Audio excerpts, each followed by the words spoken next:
Bab 427. Memang benar, Bos Howan gak akan melepaskan kalian kalau kamu gak setuju. Pihak lain terus mendesak Suzy. Nona Suzy seharusnya tahu kalau kaisar bawah tanah di kota Cielo yang bernama Dylan bisa mati dalam hitungan detik selama Bos Howan ingin membunuhnya. Suzy merasa sedikit takut di dalam hatinya setelah mendengar ini. Suzy tanpa sadar melangkah mundur ke belakang. Bimo berkata sambil mencibir, "Kenapa? Apakah kamu masih punya ilusi? Baiklah, aku akan buat kamu menyerah sepenuhnya." Bimo menjepit jarinya untuk membuat pola segel dan membuat ledakan yang keras. Pada saat ini, 9 kuburan tiba-tiba muncul dari gundukan tanah di tengah. Terdapat banyak noda darah, bau mayat yang sudah membusuk tercium oleh hidung dan aura jahat beterbangan. Ah! Seluruh tempat penuh dengan teriakan ketakutan dalam sekejap. Gawat, leluhur pasti sudah marah dan hantu sebentar lagi akan keluar. Kita harus segera mengadu ke departemen terkait dan gak akan berhenti selama perusahaan Windy gak menghentikan pembangunannya.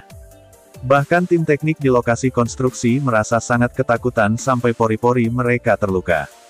Bu Suzy, kami benar-benar gak bisa lanjut bekerja lagi. Kami masih punya orang tua dan anak, serta juga mau hidup lebih lama lagi.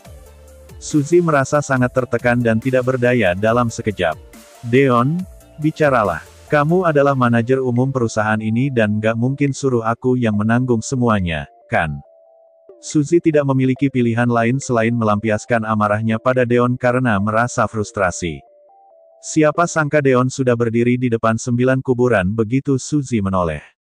Deon. Raut wajah Suzy langsung memucat, "Jangan ke sana, itu berbahaya." Deon berdiri dengan kedua tangan diletakkan di belakang punggung, sama sekali tidak bergerak. Terdapat sebuah senyum tipis di wajahnya setelah beberapa detik berlalu. "Apakah kamu kira Istana 9 Kejahatan bisa menghentikanku?" Bimo mencibir setelah mendengar ucapan ini. "Hahaha, orang yang bukan berasal dari profesi ini sama sekali nggak tahu seluk-beluknya." Raut wajah ahli peramal bahkan akan langsung berubah saat dengar nama Istana 9 Kejahatan, tapi kamu malah bisa berkata dengan penuh arogan. Orang yang nggak tahu nggak akan takut pada apapun, kamu bisa coba kalau memang bisa. Aku jamin situasimu akan lebih mengenaskan daripada Pak Tenro. Orang-orang di dalam kerumunan juga tidak bisa menahan diri untuk berkata. Dia benar-benar nggak takut pada apapun. Sepertinya bos perusahaan ini adalah orang bodoh sampai nggak takut dengan hal ini. Apakah dia nggak lihat bahkan Pak Bimo sendiri saja nggak berani mendekat. Tapi dia malah anggap tempat ini jadi rumahnya yang bisa dimasuki dengan sesuka hatinya. Deon menutup telinga dan melangkah dengan cepat. Wong! 9 kuburan itu dan juga tanah berguncang dengan hebat dalam sekejap.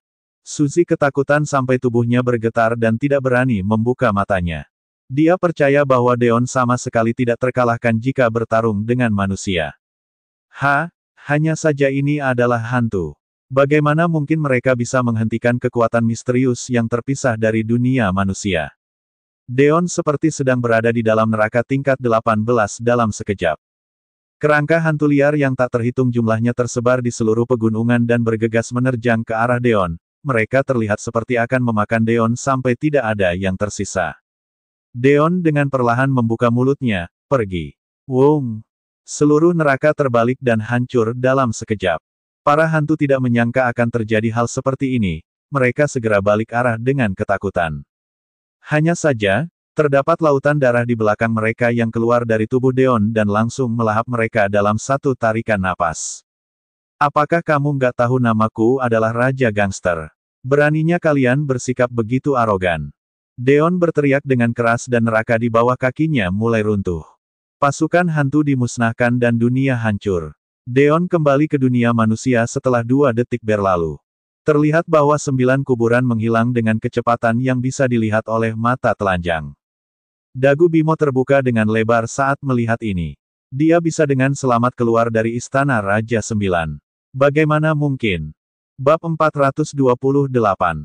Sudah nggak bergerak lagi. Seluruh tempat ini menjadi sunyi senyap seperti ada seseorang yang menekan tombol berhenti. Tanah yang terlihat seperti tempat jahat itu segera menurun dengan cepat.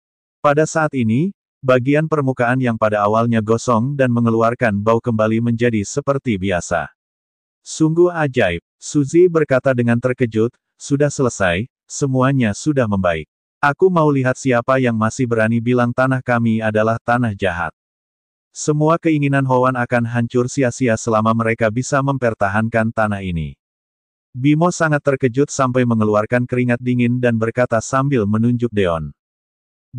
Bagaimana caramu melakukannya? Sangat sedikit orang yang bisa kembali dari Istana 9 Kejahatan hidup-hidup sejak zaman kuno. Kecuali mereka adalah ahli peramal yang berada di tingkat guru surgawi. Deon menggesek kedua tangannya dan berkata sambil tersenyum tipis, bagian mana dari matamu yang nggak bisa lihat kalau aku adalah guru surgawi? Kamu adalah guru surgawi. Omong kosong. Sejak zaman kuno, bahkan Pak Wando sama sekali nggak bisa jadi guru surgawi yang berusia awal 20 tahunan. Wajah Bimo memerah dan dia sangat marah sampai mulai mengumpat. Deon mengangkat bahunya dan berkata, sepertinya kamu adalah pemula yang membatasi pikiranmu sendiri. Aku nggak percaya, ini pasti cuma kebetulan. Kamu nggak akan punya kesempatan kedua. Bimo mengatupkan kedua tangannya dan mulai melafalkan mantra. Raut wajah Suzy langsung berubah. Orang ini akan membaca mantra lagi, cepat hentikan dia. Baik, sekelompok petugas keamanan dan pekerja hendak melangkah maju untuk menghentikan Bimo. Perusahaan Windy memperlakukan mereka dengan baik, tentu saja mereka harus berada di pihak yang sama dengan Suzy demi pekerjaan mereka. Kalian nggak perlu bertindak, ucapan Deon langsung menghentikan mereka. Deon juga memutar jari-jarinya dan menjepitkan jarinya bersama. Wajah Bimo memucat. Seluruh tubuhnya seperti terluka parah, dia membungkuk dan memuntahkan seteguk darah. Semua orang terkejut, astaga, apa yang terjadi? Aku sudah mengerti, ini adalah pertarungan para ahli peramal. Aku pernah mendengar dari seniorku bahwa satu-satunya cara ahli peramal dapat bersaing adalah dengan kekuatan mental mereka. Siapapun yang kekuatan mentalnya cukup kuat bisa menyerang saraf dan menyebabkan kekacauan di pusat otak lawan. Saraf otak adalah sumber dari seluruh anggota tubuh, ada orang yang muntah darah dan mati mendadak begitu rusak. Jadi pemuda itu juga merupakan ahli peramal dan keterampilan tahunnya bahkan lebih tinggi daripada Bimo. Semua orang terkejut. Bagaimana mungkin kalau kamu juga ahli peramal? Bimo melangkah mundur sambil terhuyung-huyung. Persaingan ini hampir merupakan penghancuran sepihak. Bimo bahkan sama sekali tidak mengerti bagaimana bisa seorang pemuda yang berusia 20 tahun bisa memiliki kekuatan mental yang lebih tinggi daripada gurunya. Dia berkata dengan ekspresi terkejut. Apakah kamu benar-benar adalah guru surgawi? Nggak mungkin, kamu sudah akan bertindak sejak awal kalau memang guru surgawi. Bagaimana mungkin kamu hanya akan terus diam di samping? Deon berkata sambil tersenyum tipis. Bagaimana aku bisa membuatmu mengatakan siapa orang di balikmu kalau nggak seperti ini? Bimo tiba-tiba berkata dengan ketakutan, tujuanmu adalah Bos Hoan. Apalagi Deon sama sekali tidak diam begitu saja selama 20 menit. Deon terus mengamati tata letak dan kelemahan Istana 9 Kejahatan. Akhirnya dia melihat sebuah celah. Deon memanggil beberapa pekerja untuk mengikuti tata letak siklus 60 suku dan mulai menggali setelah menemukan posisi yang tepat. Deon berhasil menggali sebuah guci yang sudah rusak dan bagian dalamnya sudah berubah menjadi genangan darah. Apakah kamu kira kamu bisa mengubur puing-puing di sini dan buat Istana 9 Kejahatan untuk mengubah takdir? Deon mencibir, sungguh naif. Tanah ini terhubung dengan cabang nadi naga tenggara dan merupakan tempat pertempuran bagi para ahli strategi militer sejak zaman kuno. Dewa dari semua arah bergegas datang ke tempat ini untuk menyerap energi naga. Bagaimana mungkin beberapa hantu kesepian yang menyedihkan bisa menempati sarang burung elang untuk waktu yang lama? Istana 9 Kejahatan seperti sebuah mainan di depan para dewa dan bisa musnah dalam hitungan menit.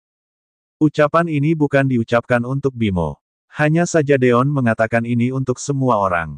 Benar saja, semua orang langsung meledak setelah mendengar ini. Ternyata tanah ini adalah harta karun dalam dunia ramalan. Kita hampir saja tertipu oleh peramal gadungan ini. Bab 429. Para masyarakat memang seperti ini, mereka bisa dengan mudah berubah pikiran dengan cepat dan dapat dengan mudah dihasut oleh orang lain. Mereka yang pada awalnya berkata ingin mengkritik perusahaan Windy langsung berbalik untuk mengkritik Bimo setelah mendengar penjelasan masuk akal Deon. Sekelompok petugas keamanan dan pekerja bahkan sudah tidak bisa menahan amarah di dalam hati mereka lagi.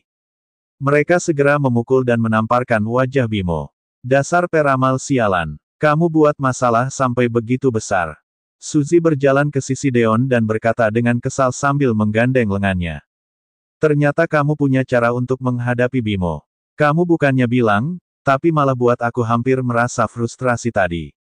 Suzy berkata dengan perlahan. Maaf, tadi aku marah padamu karena merasa cemas.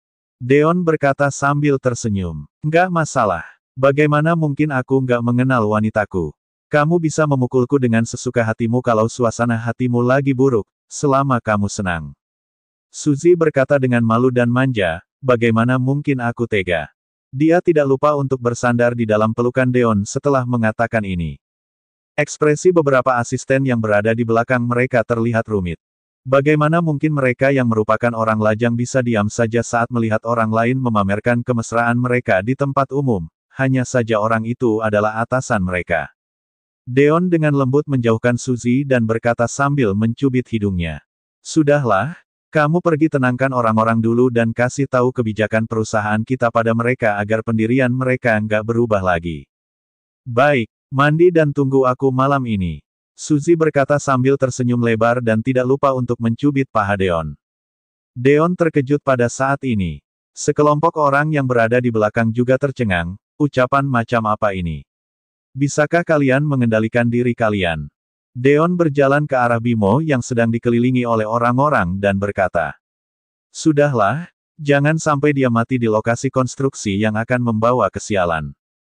Baik, Pak Deon. Semua orang segera berhenti. Benar juga, tempat kita akan kotor kalau pukul dia sampai mati di sini. Wajah Bimo sudah membengkak dan terdapat memar di hidung, bahkan terdapat beberapa tulang rusuknya yang patah, dia berkata sambil menggertakkan giginya. Dasar kalian orang-orang yang nggak tahu diri. Bos Howan nggak akan mengampuni kalian. Sudut mulut Deon terangkat. Omong-omong, ada yang mau kusampaikan pada Howan. Pada sore hari setelah matahari terbenam, orang yang merasa sedih sedang berada di ujung dunia. Villa pribadi Howan di kota Inu. Terdapat 25 mayat yang tergeletak di dalam genangan darah karena kegagalan misi ini. Semua orang duduk bersama dan bunuh diri untuk menyampaikan permintaan maaf mereka. Howan akan membantu mereka melakukannya kalau mereka tidak berani. Hanya Bimo yang selamat karena dia adalah seorang peramal dan masih memiliki nilai guna. Bimo terus berlutut dan berkata sambil bersujud. Bos Howan, Deon sama sekali bukanlah orang yang sederhana. Nggak disangka dia bisa lihat sihirku dan bisa dengan mudah menghancurkan istana 9 kejahatan, bahkan juga melukaiku. Aku membiarkanmu hidup bukan untuk mendengarmu berdalih. Howan berkata dengan marah. Dasar bodoh. Nggak disangka kamu mengatakan semua informasi tentangku. Kedua belah pihak sudah jelas sekarang dan meja judi bisa terancam untuk diganggu kapan saja. Bimo segera mengubah topik pembicaraan dan berkata dengan nada menyanjung setelah merasakan amarah pihak lain. Omong-omong, bos, Deon menyuruhku untuk menyampaikan sesuatu padamu. Dia menulisnya di punggungku dan entah apa yang dia tulis. Tapi aku yakin dia pasti sedang memohon pengampunanmu, kalau enggak dia enggak akan membiarkanku kembali dengan hidup-hidup. Berdasarkan pemikirannya, Deon seharusnya akan memotong Bimo menjadi beberapa bagian dan mengirimkannya pada Howan kalau memang ingin pamer. Hanya saja dia bisa kembali dengan selamat, yang menunjukkan bahwa Deon sedang membuat jalan keluar untuk dirinya sendiri dan tidak ingin menyinggung Howan. Howan tersenyum saat mendengar ini dan berkata, kalau begitu dia termasuk cukup pintar. Dia tahu perbedaan kekuatan di antara kita dan tahu bahwa dia akan mengalami banyak kerugian kalau terus bertarung. Mari kita lihat apa yang dia tulis. Bimo segera membelakangi Howan dan melepas pakaiannya. Terdapat 12 kata di punggung Bimo. Dilihat dari jauh adalah seekor hewan. Dilihat dari dekat ternyata adalah Howan. Buk. Senyuman Howan langsung membeku seperti tersambar petir. Bab 430. Bagaimana, Bos Howan? Apakah Deon merasa takut padamu sampai kencing di celana dan memohon padamu untuk mengampuninya? Bimo yang tidak mengetahui apa yang telah terjadi masih tetap berkata sambil tersenyum. Sudah kubilang bagaimana mungkin perusahaan Windy yang kecil berani melawan Bos Howan. Itu sama saja menyerang batu dengan telur dan nggak tahu kemampuannya sendiri. Setelah Bimo selesai mengatakan ini, Hoan segera membuka telapak tangannya dan meletakkannya di atas kepala Bimo. Beraninya kamu bilang dia sedang memohon padaku. Buk, kepala Bimo langsung hancur berkeping-keping pada detik berikutnya. Dia jatuh dalam genangan darah dan anggota tubuhnya masih bergerak-gerak. Para anak buah di kedua sisi melihat adegan ini sampai merasa ketakutan setengah mati dan jantung mereka berdetak dengan cepat. Dilihat dari jauh adalah seekor hewan. Dilihat dari dekat ternyata adalah Hoan. Ini adalah provokasi dan penghinaan yang sangat jelas. Dia sudah hidup selama 50 tahun dan perasaan ini sama seperti ketika seseorang menginjak wajahnya yang benar-benar sangat tidak bermoral. Bunuh. Dia harus dibunuh. Amarah Hoan meledak dan berkata dengan marah. Kumpulkan semua pasukan dan serang perusahaan Windy. Aku mau semua orang itu mati. Bos, kota Cielo bukanlah wilayah kekuasaan kita. Terdapat seorang anak buah yang dengan baik hati membujuk. Pakai kekerasan secara gegabah akan mengacaukan seluruh dunia bawah tanah dan akan terjadi bencana di masa depan. Hoan meninju pihak lain tanpa mengangkat kepalanya. Anak buah itu ditinju sampai darah dan daging di tubuhnya jatuh berserakan yang terlihat sangat mengejutkan. Siapapun yang berani membujukku akan mati juga. Semua orang merasa ketakutan saat melihat ini. Anak buah yang dipukul sampai mati oleh Hoan adalah orang kepercayaannya. Hoan bahkan bisa membunuhnya dengan kejam, apalagi mereka yang merupakan anak buah tingkat rendah. Mereka hanya bisa berkata dengan serempak. Baik. Pergi ke kota prefektur lainnya dan panggil semua saudaraku ke sini untuk memasuki kota Cielo. Kekuasaan Hoan berada di mana-mana. Kaisar bawah tanah yang Hoan kenal hampir mencapai setengah provinsi Hollow. Lebih dari belasan kaisar bawah tanah telah merespons dalam waktu kurang dari setengah hari setelah perintah Hoan dikeluarkan. Mereka memimpin banyak pasukan dan datang ke wilayah Hoan untuk membahas masalah ini. Andrapone, kaisar bawah tanah kota Sina telah tiba. Losin Krin, kaisar bawah tanah kota Pir telah tiba. Argawite, kaisar bawah tanah kota Wiom telah tiba. Petik 2 masing-masing dari mereka adalah bos bawah tanah yang kuat, yang terkenal dan sangat berkuasa. Jumlahnya terdapat 13 kaisar bawah tanah dan mereka semua adalah saudara Hoan. Bisa dikatakan bahwa mereka menempati setengah dari dunia bawah tanah provinsi Hollow. Saudara, aku sudah kasih tahu asal-usul masalah ini pada kalian. Bertarung atau tidak semuanya terserah kalian. Hoan berdiri di posisi yang lebih tinggi dan berkata dengan keras. Beberapa kaisar bawah tanah sedang duduk di kursi mereka sambil mengepulkan asap dan menjawab dengan ekspresi yang berbeda-beda. Biasanya Kak Hoan memperlakukan kami dengan baik dan kami sebagai adik tentu saja akan membantu saat kamu berada dalam masalah.